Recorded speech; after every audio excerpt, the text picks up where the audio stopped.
A California judge has ruled that there is enough evidence for the criminal case against David Anthony Burke to move forward to trial. During several days of preliminary hearing testimony, prosecutors presented text messages, digital evidence, and testimony from investigators and the medical examiner. Burke has pleaded not guilty, and the allegations against him have not been proven in court. Judge orders David Anthony Burke case to trial after preliminary hearing. A California judge has ruled that there is enough evidence for the criminal case against David Anthony Burke to move forward to trial.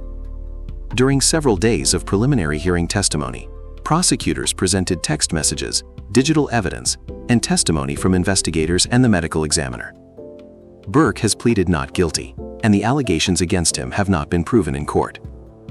Welcome back. Today's report examines the latest developments in the criminal proceedings involving David Anthony Burke.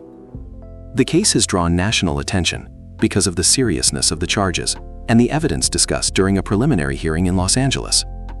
It is important to remember that a preliminary hearing is not a trial. Its purpose is to determine whether prosecutors have presented enough evidence for the case to proceed. It is not a determination of guilt or innocence. Burke has pleaded not guilty, and a jury will ultimately decide the outcome after hearing all admissible evidence. According to prosecutors, Burke faces multiple felony charges, including murder and unlawful mutilation of human remains, in connection with the death of 14-year-old Celeste Rivas Hernandez. Prosecutors allege the victim disappeared in April 2025, and that her remains were later discovered after Burke's vehicle was impounded months later. Those allegations remain contested and have not yet been decided by a jury. During the hearing, investigators described evidence they say was recovered during the investigation.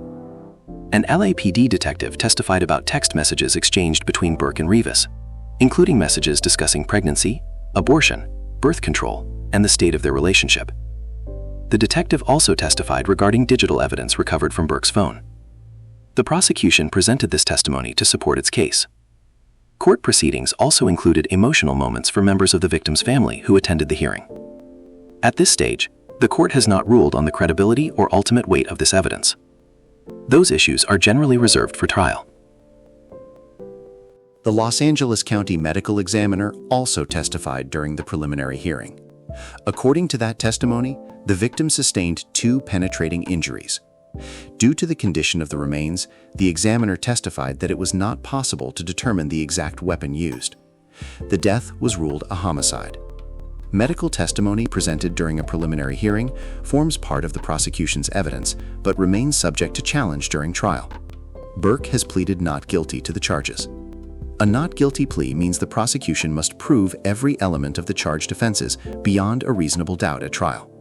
The defense will have the opportunity to challenge witness testimony, question forensic evidence, cross-examine investigators, and present its own evidence before a jury. At the conclusion of the preliminary hearing, the judge determined there was sufficient evidence under California law for the criminal case to proceed. This decision does not mean Burke has been found guilty. Instead, it means the court concluded prosecutors presented enough evidence to require a full trial, where both sides will present their cases. The case now moves toward trial, where prosecutors and the defense will have the opportunity to present evidence before a jury. As with any pending criminal case, the legal process continues, and the defendant remains presumed innocent unless proven guilty beyond a reasonable doubt. We'll continue following verified developments as they become available through court proceedings and official records. Thank you for watching. If you found this report informative, consider subscribing for updates on major court cases and legal developments. As always, we encourage respectful discussion in the comments, while remembering that real people and families are affected by these proceedings.